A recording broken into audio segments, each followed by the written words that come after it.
everybody. I'm Cass. And I'm Arya, and thank you for listening to our podcast, Wayward Sisters. And we're going to be talking about domestic abuse, specifically in Hollywood, specifically in the show Supernatural. We've done a lot of research on this, and we're hoping to share that with you. I got Cass here with me, special guest, Kaylee. All right, so to start off, we'll just go over the basics of what, what a domestic abuse is. There are what I've designated as three main types. There's physical abuse, hitting, cutting, bruises, breaking bones, throwing things at people, violence. What we would generally consider like the very visual type of abuse. And then there's emotional, which goes along with neglect, with gaslighting and harassment, threatening, shaming, can even be isolation and abandonment on the person. And then there's sexual abuse, which is, convincing someone to forcefully commit sexual acts with you, or not considering their consent whenever you're pursuing them, not stopping when they ask you to stop and whatever. But mainly we're probably going to be addressing physical and emotional abuse in these cases. So in Supernatural, as a basis, we have two brothers, Sam and Dean, and their father, who throughout the show we get flashbacks to their childhood and how John, the father, treated them, as well as some present-day interactions with their dad. So let's start with, I guess we'll start with our first interaction with John. Sorry, I have a violent hatred for that man. Don't we all? First red flag of Supernatural fans is they actually liked John. Listen, they tried to make us feel bad for him in the pilot episode, but after that was the only time I ever had positive feelings towards him, because obviously first episode, you're introduced to him and it's oh shit, his wife just got murdered. And then he spends almost his entire life and his son's entire lives trying to hunt down whatever killed his wife, and pretty much, neglected his children, left Dean to pretty much raise Sam all on his own. It's been said more than once in the show that Dean basically raised Sam. He had to be a father, he had to be a mother, and as well as a brother, but he never really had that chance to. He always had this responsibility on him, which should not have been at the age he was. So when his mother died, he was 4. Sam was 6 months old. Sam was 6 months old. So, from that point, Dean stopped being a child and started taking on the roles of taking care of his little brother, while his dad was on this rageful quest to find and kill the monster that killed their mother. And honestly, I think this could more so be construed as just straight up neglect and abandonment. Even though he was there, he wasn't doing anything. He might have had the resources to put a roof over their heads and to give them money to buy food and keep them alive. But it's been quoted in the show that he's just, as he's training to become a hunter, hunting other monsters, trying to get information, he'd be gone for weeks at a time and leave 2 boys just living in a hotel, in a motel, a shabby motel room while he was away. They had to completely take care of themselves while their dad was away. And you can kind of see it in the show as they are, adults now, how, independent they've become, how resourceful they are. But just because they have new skills and they've in a way gotten new skills in a positive sense from the neglect, it still in many other ways left them broken and damaged. On an emotional level. The way they're so, codependent on each other. It's established more than once in the show that, they cannot live without each other. In several seasons, several episodes, you cannot split up the brothers. Like, one of them will kill you before they let you hurt the other one. Like, it's a dangerously codependent relationship. Like the one episode where Dean ended up getting sent to a group home because he stole bread and peanut butter so that Sam could eat because because John was gone for an extended amount of time, like longer than was expected. And Dean and how often he like definitely went hungry so that Sam could eat is like still very obvious in his adult life, where like, you know, there are episodes like where he eats really fast or he eats like a lot at once. It's because like when he was a kid and his dad would leave him and his little brother for, you know, days, weeks at a time by themselves with maybe not enough money to get enough food for the both of them, Dean would go hungry so that Sam didn't. And it's just really poor judgment on John's part. Like, Mary, it's established that Mary never wanted her sons to grow up in the hunting life. Like, she wanted them as far away from hunting as physically possible. And, like, if John really did love Mary, then he would have, like, raised her kids. He would have raised their sons, as opposed to going on a 22-year-long rage quest to get revenge. Like, he would have respected her wishes and kept the boys away from hunting. Yeah. And one thing about just, like, the relationship between Sam and Dean and their dad. They have a very formal relationship. It's been established that John was a former Marine, and he set about training his sons like soldiers. Soldiers in this war to find this monster that killed that killed their mom. And, you know, he has his sons address him by sir, which isn't inherently, you know, bad. There are a lot of households that have that sort of formality to them. But it's sort of shown in the show that it is a fearful use of sir. Like, they do it because they know what John will do to them if they don't respect him. They would never really say it outright, except when they were, you know, inebriated. But there have been on several occasions when Dean would be drunk in capacity, and he would say, "Our dad was horrible to us. He treated us like crap." I am censoring these words. And the most telling thing is that in a particular episode, Dean knows that this man in front of him is not his father, because his father would never tell him he was proud of him, and he would rip him a new one. It's okay. So for context, it was after they find the demon that killed their mom, whatever. And John is being possessed by this demon, and Dean wastes a bullet. And John is basically like, good job, I'm so proud of you. And Dean, cocks this gun. He's like, "You're not my dad.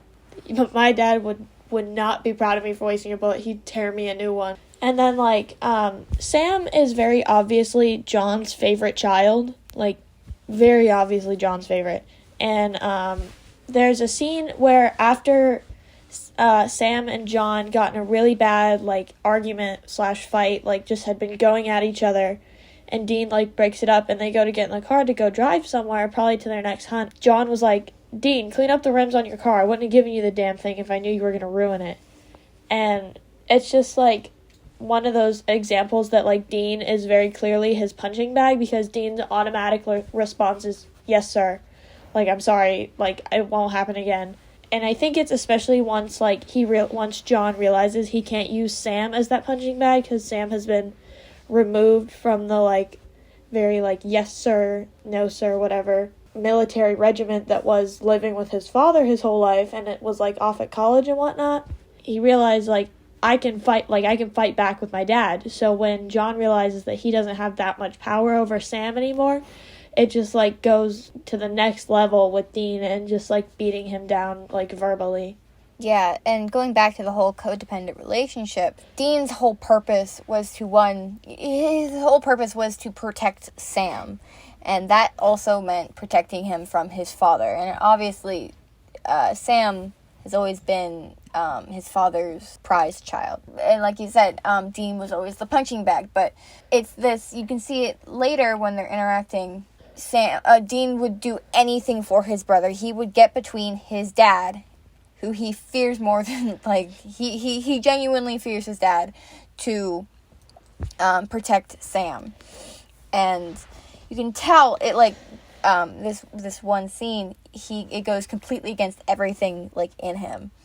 But he steps between his strong codependent relationship and his dad to, protect that. That's his role.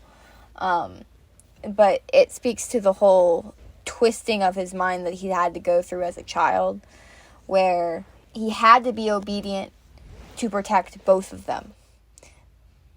And he still fell into that pit whenever he's in that situation. There's an episode, I don't remember exactly which one it was.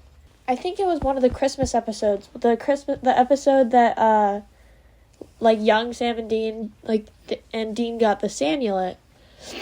And Dean, went out for, a minute, and he came back, and, Sam had almost been killed by whatever monster John was tracking. And John's, holding Sam in his arms, he's, limp and basically dead. And he's like, you had one job, and that was to protect your little brother. I told you, look out for Sammy. That's all you need to do. And, that carries on even to the end of season 2, when Sam gets stabbed and dies. Sam is dying in his big brother's arms, and Dean's like, you're gonna be okay, I got you. He's like, it's my job, right, to look out for my pain-in-the-ass little brother? And he's, laughing and crying, but, obviously it's coming from a real place of, what do I do now? I screwed up, I let my little brother get murdered. Yeah, and then he goes and sells his soul. It's the most, drastic thing you could ever do. Was the only thing that could bring his little brother back. And he did it. I mean, that's, his one job in life. And he will fulfill it to the end of his ability. And, what sucks about the entire thing, just as a whole, all of this portrayed in the show, is that it's never really addressed. Especially in the later seasons, when, the tone of the show has changed, and we're further away from those episodes and scenes that really address the relationship that John has with their sons, with his sons. And there's a reunion episode with Sam, Dean, the dead mother, don't ask, and their dad. Sam, Dean, their mother, and their dad, all together in a room, and it's this happy, wonderful, we miss you, Dad, we love you, reunion. And it completely undermines everything that it had been telling about their relationship to begin with. Although, I will say, there's an episode, goodness, I don't know how far back, I think it was season 12-ish, when Mary first came back, and, she's sitting with Sam and Dean in the bunker, and, they're eating dinner or something, and they're, talking about John, and Mary's like, oh, he was just such a great father, and then you pan over to Dean, who's just, clearly disassociated, just a shell of himself in that moment of, he was not a great father, but I don't have the heart to tell you. And then, once again, when Mary goes behind their back and betrays them to the British men of letters, and Dean is, has no patience for it when she tries to come back, especially because she almost got Cass killed, but that's another thing. And, Sam's kind of, more okay with it. He's still pissed, but he's more, willing to forgive her and, more willing to welcome her back. But Dean's no, you betrayed us. That is not allowed. We're not going to stand for that. And she's I'm sorry. Maybe I should just go. And basically Dean's line is essentially, don't let the door hit you on the way out. sorry, but not sorry. And I think that was a big thing for us. We were yes, Go, Dean! Like, stand up to your terrible mother. I feel a large section of the fandom was very excited when Mary died the second time. Don't ask. Long story. Yes. And it's like this whole progression thing from the very first, scene to this point you were just talking about, is that he was, putting himself before, he was putting him and Sam as a unit before his parents. He was kind of realizing, he was kind of weighing his priorities, and he chose Sam and himself over the relationship with the parents. But what bugs me about the whole later scene with the reunion, is that all that character development that built up to that point was completely erased. They were not admitting anything. They were not angry about anything. They were like, you're here. And obviously, I think they were chalking it up to, oh, your dad's been dead for so long. Your mom just died, and you're seeing them again for the first time, like, in ages. But that still doesn't erase any of the previous trauma, and that's what, the whole thing with Hollywood is that they aren't necessarily addressing the impact people have, the impact abusers have on their, their victims. Because in these domestic abuse situations, there is a bond, an emotional bond that they have with one another. And a lot of time when you're able to get out of it, when the victims are able to get out of it, they're able to, further distance themselves from that, get therapy and work their way through it. Granted, these characters never got therapy, and they never got through it. But in this reunion episode, Hollywood just completely, the writers just, undermined all that, character development to put on a good show, which then doesn't bring forth in the eyes of the viewers, if they aren't looking if they aren't looking in the right places, how the relationships were previously abusive, and then go on to believe that, oh, since these big name people are saying, since these writers are saying that this relationship is a good relationship, that what they did before wasn't all that bad. But I also think you have to think about the trauma response as well, of the, they, I know they did all that terrible shit, but they are still my parents, and, I should love them because they're my parents. Which, I understand a lot, and, I think the guy, Sam and Dean kind of feel like they owe their dad. Obviously they don't, because, John didn't even do the bare minimum, as a parent. But I think, that's their mindset is, and it's, stated more than once, he did his best. First of all, no, he didn't. Second of all, just because, they're your family, they're your dad, they're your mom, whatever, doesn't mean that you owe them love and respect. Yes. And with that, how completely accurate that is, going back to this particular episode, there's been years since they last saw their dad. I think at least 10 years since they saw their dad. And they've discussed it. They've discussed that, and shown that character growth, and in this episodes that sort of address that time of their lives. And you do incrementally see that character growth in the episodes, but in not explicitly talking about it, or maybe not, in not addressing the actions and saying that they were wrong in the TV show, goes and shows that it tells the audience, oh, don't worry about it, don't think about it, it wasn't that bad. It's the message of the reunion is to forgive past mistakes when the situation of abuse is permanent damage. Right. they repeatedly, like, try to redeem him with the whole, like, oh, Dad was, like, a real hard ass, but, he tried his best, like, after Mom died, whatever. There's a whole thing, like, when, I think it's in season 4 or 5, when the brothers die and go to heaven, and it's, like, it was a memory of Dean's when John and Mary had been fighting, and John moved out for a few days, and Sam's like, oh, I thought they had the perfect marriage, and he was like, and Dean's like, it wasn't perfect until she died, and that whole kind of thing. And then also, John's attitude towards the boys went right after Mary died, and, like, his memory, or his actions towards Sam after Mary died, directly mirrors, or is, like, a direct parallel to how Dean acts to Jack after Cass dies. So it's, like, very obvious, like, your parents, the parents' actions and the parents' pattern of abuse and cycle of abuse will continue with their children. There's even a line in one of the episodes in season 13 before Cass and Dean are reunited where Sam's like, dude, what the hell? Like, you're acting like Dad. Like, the whole drill sergeant thing isn't going to work.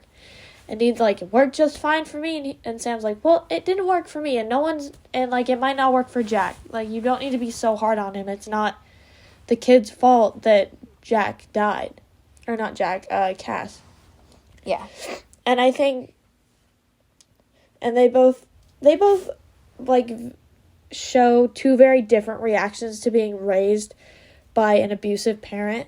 Like, Sam is the person that's like, I'm breaking this cycle. Like, my children will not be raised the same way I was. Like, I will not treat my children like that. And Dean's the person that's like, I turned out just fine. Like, I don't see what was wrong with the way I was raised. Like, I turned out fine. So did my little brother. Granted, I do think that Dean is in a state of a denial. He was also the one who got the brunt of the abuse. Like you said, he would protect Sam from as much as he could. But yeah, it's Dean doesn't do the whole emotion thing, and he doesn't get help for himself. He was raised by his dad to be independent, to be emotionless, to protect Sam, and to protect Sam over taking care of himself. And that's just his baseline throughout the entire show. It's that permanent baseline that he grew up on. And the cycle of abuse would stop with Sam. And you see that in the whole last episode thing. Yes, in my paper, I talk a bit about how kids who were abused, they are actually more likely to pass on that cycle of abuse than people who weren't.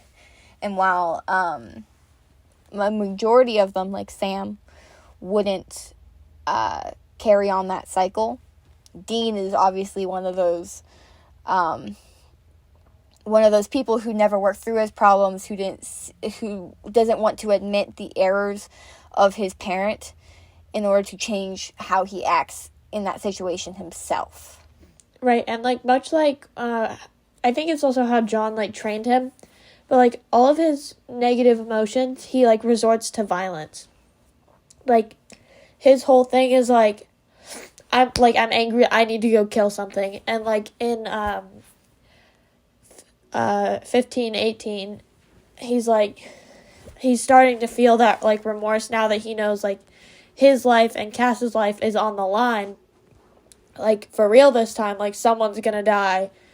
And he's like, it's because Chuck's blood was in the water and I couldn't think clearly, and all I wanted to do was kill him. And he's, like, slowly, like, processing that and, like, realizing, like, oh shit, like, that's not healthy, and now it's gonna cost me, like, someone very important to me. And in season 13, episode 6, or no, maybe it's episode 4, I don't know, but when they go to talk to that therapist, and they're, like, posing as clients for this therapist, And, like, Sam's actually, like, therapizing himself. And, like, Dean is just making fun of the whole thing and, like, ends up upsetting Sam so much that he has to leave the room. And, like, obviously that was, like, ended up being, like, just a ploy for Sam to be able to investigate the building. But it's still, like, Dean is not ready to, like, break down what he actually went through as a child. And, like, why what he went through was so, like, messed up. Yeah. Sam was emoting. And Dean, you know, those walls had been built up, and his defenses are particularly hard and violent towards, you know, others and himself. So he'll resort to drinking, he'll resort to violence, he'll resort to you know, insulting people and not, you know, being unsympathetic. He'll shut down any and all emotions that coincide with the situation in order to not deal with that trauma.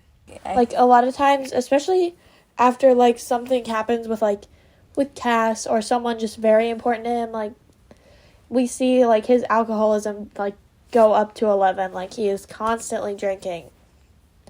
Granted, like, drinking is something very prevalent in the hunter community. Like, everybody knows that.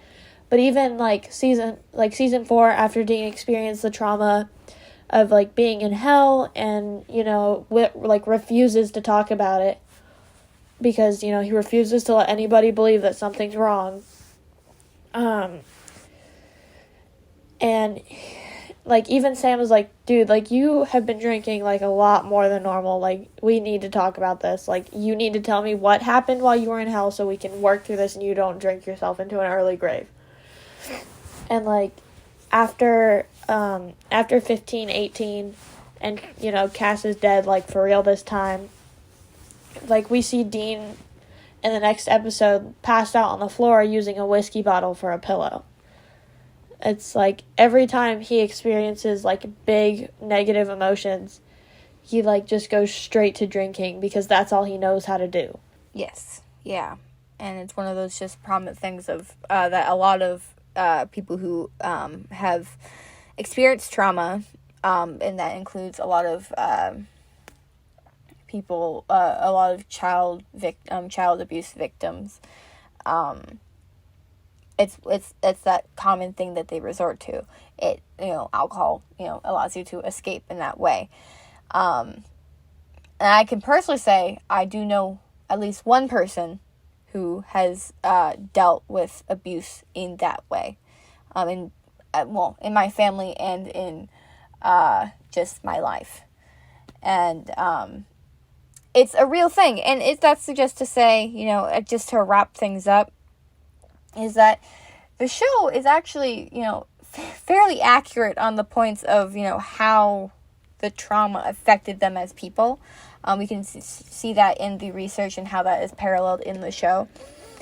But then the whole overarching issue of not addressing that in a conclusive manner on the part of the writers, they not doing that then helps perpetuate the whole cycle. And it's an example to people who watch the show to not be more aware of it, to not see those actions as, you know, bad or abusive in any way.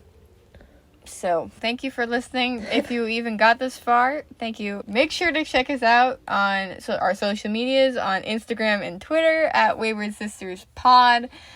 We have updates there. We can, you know, talk and, you know, get your input on topics that we can discuss for you guys. So, adios.